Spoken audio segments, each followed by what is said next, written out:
At EFC 43, two of the most talented flyweights went head-to-head as JP Bays took on Baldwin Mdlalose.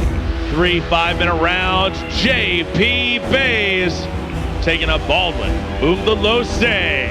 Whereas JP Bays just had the one quick outing and good takedown. Ducked underneath the shot, gets the takedown, and this is where Bays is very, very comfortable.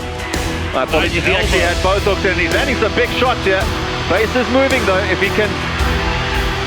Still very young. How is he going? Mdlalose's got this in, this might be it. He's squeezing, trying to flatten Bays out. This has to be it, surely.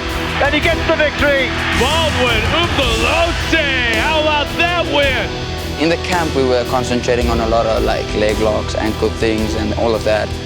And yeah, while I kicked him in the first round, I kicked his elbow or so forth. It hurt my ankle. I took him down. I was like, okay, now I'm gonna hurt your ankle. Tried the same thing from the top. Didn't go to plan. Yeah, he got my back. He finished pretty well. I made sure that my weakness has become my strength. So, you know, I knew that I could beat JP, but it was just a matter of how I was going to beat him. It was a good win for Mdlalose. However, the win was tainted due to his inability to have made the required weight, a problem that haunted Mdlalose throughout his flyweight career. It's the wrong division for him. He's never made weight, regardless of his skill set. It's got nothing to do with his skill set, but at the end of the day, to be a champion, you have to make weight. He's never done that. Listen, Baldy can easily make flyweight. Problem is you can't be with him 24/7. You can't make sure he's sticking to it.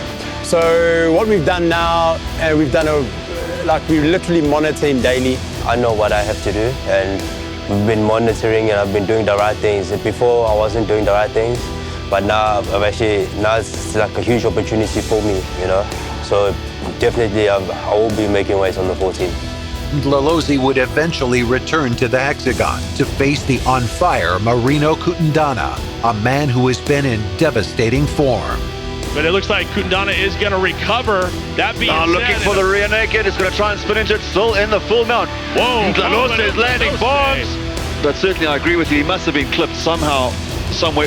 Big punches. Kutundana, referee steps in, stops the fight. The fight is over. Mdlalose switches off the lights with that right hand.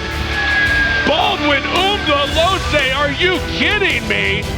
Preparing for him was really a fun thing for me to do, because I knew he was going to bring it, so I had to be on top of my game. So, you know, the better caliber fighters that I fight, then the better I raise my game. So, yeah, you know, I always knew that I can beat him. The Baldwin of old, when he started, and the one now that's putting in, you know, 3-5 hours a day, 3 hours on a Saturday.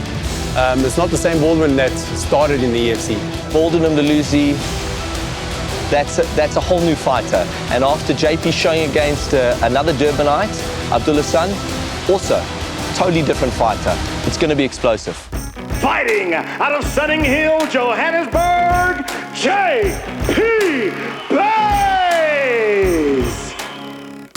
JP Bays is seen by many as one of the most exciting youngsters in the organization, and putting the disappointing loss to Mdlalose behind him, Bays went on to dispatch both of his next two opponents. And this is in deep, this should be all. He's yanking back, he's underneath that chin.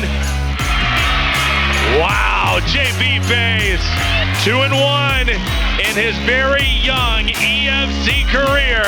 And this is a bad spot for his son to be in. He's right against the fence. If Bays can, he's looking for an ankle here, is Abdul Hassan. This is clearly within his skill set, Dirk. Goes for that heel hook, Bays spins around, and now his son's going to take some shots for his trouble. Oh, and here comes the elbows. Big hammer fist shot. Is it going to be JP Bays looking to finish. Movement. If he doesn't defend himself or move, he is in bad shape. Bobby Kirjanides. He's right on top of the action. Steps in and stops it. Stops it. He stops the fight. JP Bays. Biggest win of his career. Mentally, a lot has changed. I think not my skill set or game plan was wrong the first time. It's all just mental-wise, so I had to step up mentally. With Abdul, you could see the difference between the Ruvan fight and the Abdul fight. Yeah, I just come in with the same mentality. His last fight with Abdul showed me that his head's in the right space, and since then we've continued adapting, continue building on that. And when JP steps in there, I believe he's going to put on a great performance. Two of the best flyweights will meet inside the hexagon for this highly anticipated rematch, this time with the interim EFC flyweight title on the line. I know I can beat him. I'll definitely beat him on the night. He is a threat to me, as I lost to him before, but he'll come in less confident this time. He'll be like, yeah, he already beat me. But it's a whole different game this time. Judging from his last fight, you know, he's got no weakness. It looks like he's improved. I think he's plugged all his weaknesses there. So, as I said, it's going to be an exciting fight, and I look forward to it, you know, and that excites me. It's JP Base versus Baldwin Mdlalose.